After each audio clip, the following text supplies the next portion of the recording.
Olá, seja bem-vindo. Segunda-feira, 19 de abril. Boa semana para você. Agora são 9 horas e 7 minutos e está no ar o Bom Dia Jacareí. A gente começa trazendo os números da pandemia aqui no município. Segundo a última atualização, divulgada pela Secretaria Municipal de Saúde, foram registrados até o momento 15.819 casos de Covid-19. Desse total, 14.956 pessoas já se recuperaram. Ainda aguardam o resultado do exame 4.785 pessoas e o número de óbitos, infelizmente, continua subindo. Chegamos então a 398 vítimas da doença. Em relação ao tratamento hospitalar, dos casos confirmados, são 73 internações, sendo 35 em UTI. E dos casos suspeitos, são 26 pessoas internadas e 3 estão na UTI. Sobre a vacinação, foram aplicadas 46.109 doses. Tomaram a primeira 29.292 pessoas e a segunda dose 16.817 pessoas. Esse número, então, representa 12,44% da população que já foi imunizada aí com a primeira dose. Lembrando que todos esses dados são atualizados diariamente pelos canais de comunicação da Prefeitura e, claro, a gente sempre traz essas informações aqui no Bom Dia Jacareí para você. O projeto de lei em tramitação na Casa Legislativa prevê a fixação de cartazes em locais públicos que demonstrem a manobra de Heimlich, que é uma técnica de primeiros socorros usada para socorrer vítimas de engasgamento ou sufocação. No Brasil, diariamente, 15 crianças morrem vítimas de engasgamento ou sufocação. A Sociedade Brasileira de Pediatria informa ainda que esse tipo de situação ocupa o terceiro lugar no ranking de mortes de crianças vítimas de acidentes domésticos. O engasgamento não é uma coisa tão incomum como se pensa, às vezes é até comum a gente ver vários casos por aí que muitas vezes não são divulgados, mas infelizmente existe um grande volume dessa ocorrência. Apesar do alto número de mortes, é possível baixar as estatísticas com uma técnica simples de primeiros socorros, a manobra de Heimlich, que é utilizada para desobstruir vias respiratórias.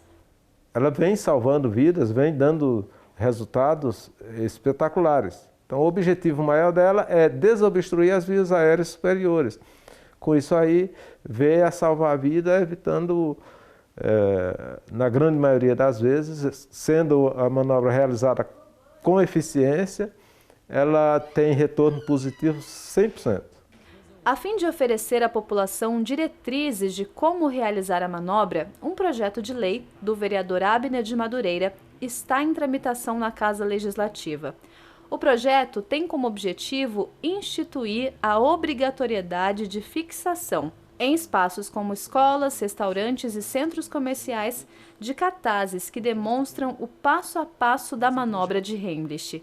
Em entrevista ao Bom Dia Jacareí, o parlamentar ressaltou a importância da lei. É uma situação que pode acontecer a qualquer momento com qualquer um de nós, né? Participando de um café, participando de um churrasco, até mesmo uma bala que esteja chupando. É uma situação muito complicada. A gente ainda observa que existem ainda alguns casos acontecendo e as pessoas não estão preparadas para esse socorro. A técnica pode ser feita por qualquer pessoa, desde que com prudência. É importante que a informação seja oferecida de maneira clara e em vários lugares. O enfermeiro destaca que é possível realizar a manobra em crianças, adultos e em si mesmo. No entanto, é extremamente importante acionar o socorro assim que observada qualquer situação de engasgamento ou sufocação e que a técnica seja realizada de maneira correta. São danos que poderiam ser evitados com alguns procedimentos que uma pessoa poderia, com uma pequena noção, poderia estar salvando vidas e minimizando sequelas para o resto da vida. O projeto precisa ser votado e aprovado em plenário na Câmara Municipal para então entrar em vigor no município. Claro, a gente traz as informações de quando esse projeto for para votação aqui na Câmara Municipal. Falando em saúde, hoje a gente recebe a doutora Rosana Gravena, que é vice-prefeita e também secretária de saúde aqui no município. Doutora, obrigada mais uma vez pela sua participação. Bom dia, obrigada eu, Leilane. Bom dia, ouvintes. Em primeiro lugar, a gente falou no comecinho do programa sobre o número de internações. Eu acho que é sempre uma dúvida constante da população sobre essa questão da ocupação dos leitos de UTI. Hoje a gente somou aí, segundo os dados que a gente viu divulgados, mais de 38, acho que 38 internações só em UTI. Como que está essa situação, doutora, no município? Então, o município até então, ele não teve grandes dificuldades pela retaguarda que tem em São José dos Campos, né? Se não fosse o Hospital Regional e a Santa Casa de São José, que são 2 equipamentos estaduais, nós teríamos problema sim. E tem chance de ter problema, né? Embora a ocupação pareça não ser 100% o tempo todo, quando ela está 88%, por exemplo, é 2 casos só. Então, por exemplo, hoje estava em 100% na Santa Casa, tinha 12 pessoas internadas nas 12 vagas. Faleceu 1, então ela cai para 89. Então, nem sempre diminuir é um bom resultado. Porque os números estão muito próximos ali, como a gente tem, acho que são 36 leitos só em Jacareí. Isso, exato, juntando públicos e particulares, né? Essa região, ela tem esse privilégio, eu acho que entre aspas, de ter os hospitais particulares, porque parece que não está tanto a ocupação. Aí você olha pedaços do estado de São Paulo e regiões que tem 100%, porque não tem tudo isso de particular que tem aqui. Do SUS, praticamente nós estamos há umas 2, 3 semanas com 100% e extrapolando 100%, porque se tem 7 pacientes nos aparelhos estaduais em São José, significa que tem mais que 100%. Mais que 100%. E a gente vê, né, ouve falar muito dessa nova variante, dessa questão do aumento da contaminação. Isso é uma realidade aqui em Jacareí também, doutora? Essa nova variante veio com força e por isso essa alta nos números? Com certeza, mudou o aspecto epidemiológico, mudou a faixa etária e mudou o tempo de permanência nos leitos, né? Então a gente tem jovens, né? Eu te falei, a gente perdeu uma paciente de 32 anos semana passada, um de 30 esta noite, né? E a gente percebe também que é muito mais letal e muito mais prolongada, né? Chega a ficar 15, 20, até mais que isso em dias internado, o que antes era uma média de 7, 8, 9, né? O que daí a gente lota com muito mais facilidade. Até a orientação antes, né, lá no comecinho da pandemia, era que procure um hospital, se você tiver sintomas graves, espere um pouco. Agora já não é mais essa orientação, né, doutora? Mudou completamente. Ou os casos ficam muito tempo internados ou morrem muito rápido. A pessoa chega com 2, 3 dias, morre no dia seguinte. Evoluções, assim, assustadoras. Tem como a gente fazer um balanço? Não sei nem se essa pergunta, se ela é cabível, porque é tão difícil a gente falar em balanço quando a gente fala de vidas. Desse primeiro trimestre, que foi, assim, na minha opinião, né, infelizmente a gente está em ladeira abaixo, né, doutora? Como é que a senhora vê do ponto de vista da saúde? Quando eu vi chegar em 300, eu assustei. Eu falei, logo vai chegar em 400. Já chegou. O tempo foi muito curto, né, do começo do ano para cá, o número de óbitos, né? E assim, eu acredito, a gente entende o comércio ter que abrir, a gente entende tudo isso, não de jeito nenhum ser uma pessoa de olhos fechados para as necessidades, né? Mas o risco é aumentar, né? Quando você vai mais para a rua, quando não tem essa conscientização, quando os jovens continuam fazendo baladas, né? Muito difícil. Desafiador. Daqui a pouco a gente volta a conversar com a doutora sobre também a questão da vacinação. Beneficiários do Bolsa Família têm uma nova rodada de pagamento do auxílio emergencial. Hoje será acreditada a primeira parcela para pessoas cujo número do NIS termine em 2. Segundo o Ministério da Cidadania, 10 milhões de beneficiários do Bolsa Família vão receber o auxílio emergencial neste mês de abril. Para os trabalhadores que não fazem parte do Bolsa Família, os pagamentos começaram lá no dia 6, então os nascidos em janeiro a junho já receberam essa primeira parcela. Para consultar o calendário completo, para ficar mais fácil de você entender qual é a lógica, a dinâmica desse pagamento do auxílio, consulte o site da Caixa, que é o caixa.gov.br. A vacinação contra a Covid-19 continua com a aplicação da segunda dose. Quem nos traz mais informações é a jornalista Larissa Sotero. Lari, bom dia. Quais são as informações sobre a vacinação em Jacareí? Bom dia, Leilane. Bom dia a todos. A gente traz informações sobre a campanha de vacinação contra a Covid-19 aqui em Jacareí. A cidade segue aplicando a segunda dose do imunizante apenas para idosos nascidos em 1952. A campanha vai das 8 às 17 horas em 7 postos diferentes de vacinação. São eles, Leilane, a UBS Central, o Educamais Jacareí, o Educamais Esperança, Educamais Paraíso, a Unidade Municipal da Saúde e da Família do Parque Meia Lua, a EMEI Afoncino Vilhena da Silva, que fica no Cidade Salvador, e a EMEI Antônio Loureiro Cardoso Comendador, que fica no bairro Igarapés. Lembrando, Leilane, que a Secretaria da Saúde recomenda que o idoso vá no local mais próximo da sua residência para evitar uma locomoção mais difícil e também aglomeração nos outros postos de vacinação aqui da cidade. É importante lembrar que é necessário que o idoso leve um comprovante com foto e também a carteirinha de vacinação comprovando que ele tomou a primeira dose da vacina. Sem a carteirinha, não é possível tomar a segunda dose. Lembrando, Leilane, que a campanha Vacina contra a Fome continua na cidade. Então, se você pode, leve 1 quilo de alimento não perecível nos postos de vacinação contra a Covid-19 aqui da cidade e ajude uma família em situação de vulnerabilidade social durante a pandemia da Covid-19. Mais informações, dúvidas ou idosos com dificuldade de locomoção, entre em contato pelo e-mail vacina.covid@jacareí.sp.gov.br ou pelo telefone 156. Lembrando que novos grupos a serem vacinados depende da chegada de novos lotes de vacina aqui para a cidade. E esses novos grupos e novos lotes são divulgados no site da Prefeitura, que é o jacareí.sp.gov.br. Eu volto com você no estúdio, Leilane. Obrigada, Lari, pelas informações. E a gente aproveita, claro, para falar sobre esse assunto com a doutora Rosana Gravena. Doutora, a gente caminha, que bom que caminha, mas ainda a passos lentos, né? Quais são as grandes dificuldades quando a gente fala de campanha de vacinação aqui no município? Eu acho que a maior dificuldade é não ter o número de doses necessária nem para as faixas etárias que são determinadas pelo governo do estado. O Plano Nacional de Imunização, ele fez o cálculo do número de idosos das faixas etárias de acordo com a vacina de H1N1 do ano passado, porque o IBGE está muito desatualizado.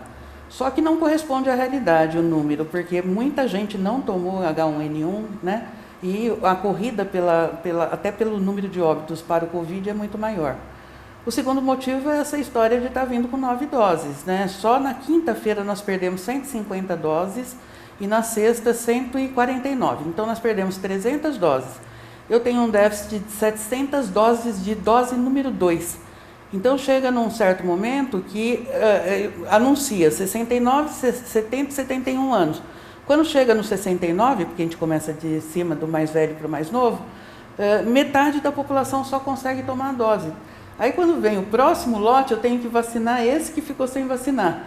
Então aí dá menos ainda para a faixa etária que foi determinada naquele momento.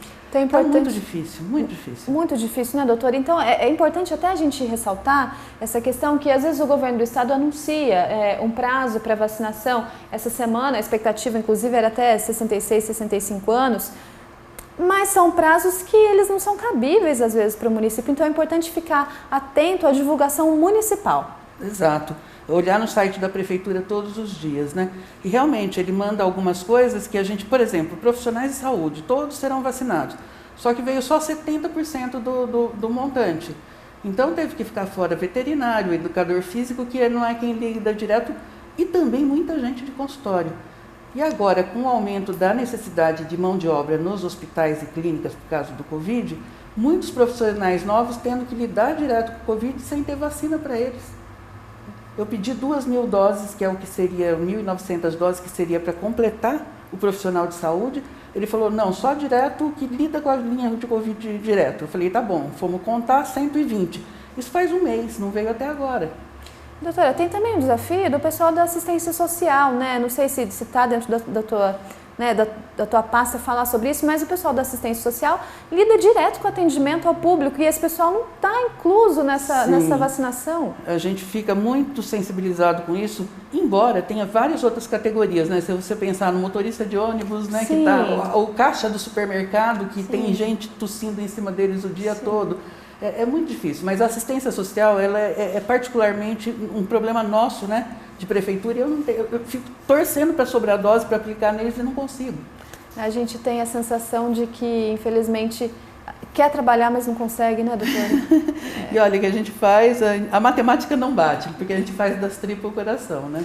Peço licença mais uma vez, daqui a pouco a gente volta a conversar. Agora você acompanha mais um episódio da série Mudança de Profissão e vai conhecer a Luana e o Luciano, que durante a pandemia reinventaram suas carreiras.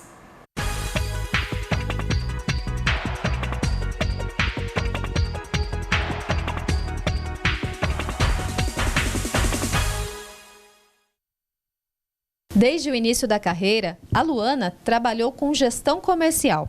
Por anos, viveu uma rotina acelerada, lidando com vendas, gestão de pessoas e relacionamento com o cliente. Meu primeiro emprego foi numa farmácia, onde eu atendia ali os clientes. Logo depois eu fui, né, mudando de empresas, mas sempre trabalhando na área comercial com vendas. Ora como operacional, como vendedora, ora como gerente ou supervisor da área comercial. O Luciano trabalhou por muito tempo no setor industrial, mas descobriu que o sonho mesmo era ser professor. Eu gostava muito de explicar e de conversar isso também. E aí eu falei, eu vou estudar para dar aula. E a hora que eu comecei a dar aula, acho que no primeiro dia foi estranho, porque eu cheguei, 40 alunos olhando para mim, não sabia o que eu fazia, primeiro dia de aula. Mas aí eu vi que era aquilo ali mesmo que eu gostava. O que nenhum dos dois esperava era que o distanciamento social mudaria a forma de trabalhar. E quando surgiu a possibilidade de uma pandemia, de um afastamento, eu já logo entendi que o meu modo de trabalhar não seria mais aquele, né? A princípio foi um momento difícil, que a gente não sabia o que fazer, aquela coisa da pandemia, você não ficar sem informação, não sabia de nada, tudo. As aulas paradas, as aulas online. Com a suspensão das aulas, a rotina se transformou. A lousa, que antes era cheia de teorias, agora tem medidas, que norteiam a habilidade de aproveitar madeira e construir móveis. E no momento, é a principal fonte de renda do Luciano. Aí eu comecei a ver essa coisa de móveis, de pallet, comecei a ver essas madeiras que são jogadas no lixo, coisas que a gente pode reaproveitar e fazer disso alguma coisa útil realmente. Então eu comecei brincando com uma prateleira, com outra, com uma ferramenta, com outra, e aí fui desenvolvendo essa questão dos móveis. Já a Luana precisou desacelerar e descobriu um talento que ela nem sabia que tinha. A arte de produzir laços. E eu, totalmente prática, acostumada com uma rotina bem acelerada, de repente sentar e criar, né? Então, assim, foi um dom que eu descobri em mim, porque eu não sabia que existia, mas que eu me encontrei nele, porque esse desacelerar que a gente descobre quando a gente precisa ficar dentro de casa, quando a gente precisa se afastar das pessoas e ficar mais sozinho, mais recluso, ou se afastar e descobrir uma nova forma de se relacionar, nos faz também descobrir em nós coisas que a gente não imaginava. Nessa história toda de se reinventar para sobreviver, os dois, que nem se conhecem, ganharam, além de uma nova profissão, a chance de ficar mais pertinho da família. A minha filha foi para a escola com 3 meses e passava ali o período integral. Então, assim, hoje a gente senta, a gente estuda junto. Eu trabalho com meu filho, a gente trabalha junto, a gente se diverte aqui, brinca, conversa bastante. Então, isso também foi uma vantagem. E para o futuro, os planos mostram uma vida diferente pós-pandemia. Eu pretendo continuar. e se reinventando sempre. A gente se ajustando a situações, eu acho que isso que motiva a gente, né? Hoje eu estou investindo num curso que vai me trazer ferramentas, eu acredito nisso, para que essa rotina, para que essa nova atividade, para que a minha empresa ela seja uma empresa de resultado sustentável, para que eu consiga manter isso pós-pandemia, com certeza, com mais força. Porque eu acredito que depois de um momento como esse, a gente se reinventa e a gente sai desse momento muito mais forte do que a gente entrou, com certeza.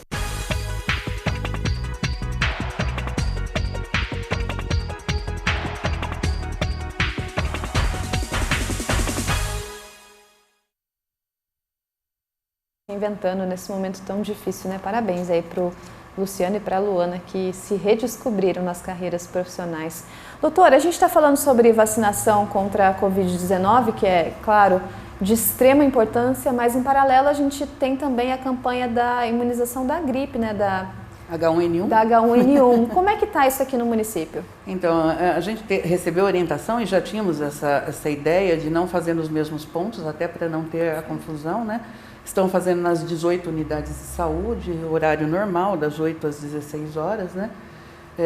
O público-alvo agora mudou, porque o governo não queria, e está certo, confundir, né? O idoso que tomou a vacina não pode tomar depois de 15 dias só, e aí fica aquela confusão, e aí tomou a AstraZeneca, que é depois de 3 meses, toma quando? Então ele determinou primeiro as crianças de 6 meses a 6 anos incompletos, as gestantes, as puérperas e os profissionais de saúde, né? Está sendo feito nas unidades, está tranquilo. Ressaltando que a vacina de H1N1 é uma gripe, não é uma gripinha também, mata também. Eu, como médica, vi muita gente morrer de H1N1, né? O pai de uma amiga, profissional de saúde, falou, não quero tomar, disse que isso daí é besteira, a gente tem gripe do mesmo jeito, 53 anos, morreu o ano passado, perto, assim, junto, no hospital que eu trabalhava. E muita gente morre disso, então hoje já tem a vacina, né? Então não tem lógica não fazer, né? Doutora, aconteceram alguns casos da confusão, né? De trocar a vacina, não aqui em Jacareí, né? Brasil afora. Que bom, doutora, até agradece, né? Mas tem alguma orientação para a pessoa que vai tomar a vacina ficar atenta na cor do frasco? Tem dito isso ou não? Como é que funciona para a pessoa também se proteger? Porque a gente sabe que a carga do profissional de saúde está pesada. O profissional já tem o protocolo de repetir o nome da vacina que é. Então, se você sabe que você tomou Coronavac e ele falar AstraZeneca, o que é um pouco difícil, mas pode acontecer, você já fica atenta, né? A carteirinha é conferida por 3 pessoas. E ainda a profissional que vai aplicar na hora fala o nome da vacina. E a pessoa sabe a vacina que ela tomou, né? Geralmente sabe, só se for muito humilde, muito simples de não lembrar, mas geralmente vai acompanhada, é uma faixa etária ainda que vai acompanhada. A chance é pequena, né? Mas acontece, né? Mas é importante ficar atento, é importante voltar a ressaltar da importância dessa vacina, né, para a gente poder se proteger. Não, ela não inibe ali o coronavírus, mas é importante que todos nós tenhamos essa consciência da vacinação contra H1N1. Até para diagnóstico diferencial, né? Imagina assim, a gestante tomou H1N1, ficou gripada, ela sabe que não é uma coisa, que é outra, porque os sintomas se confundem, né? E o prognóstico e o acompanhamento é diferente também, né?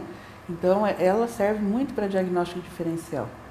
Perfeito. A gente volta daqui a pouco a conversar com a doutora. A gente vai para um intervalo rapidinho. Até já.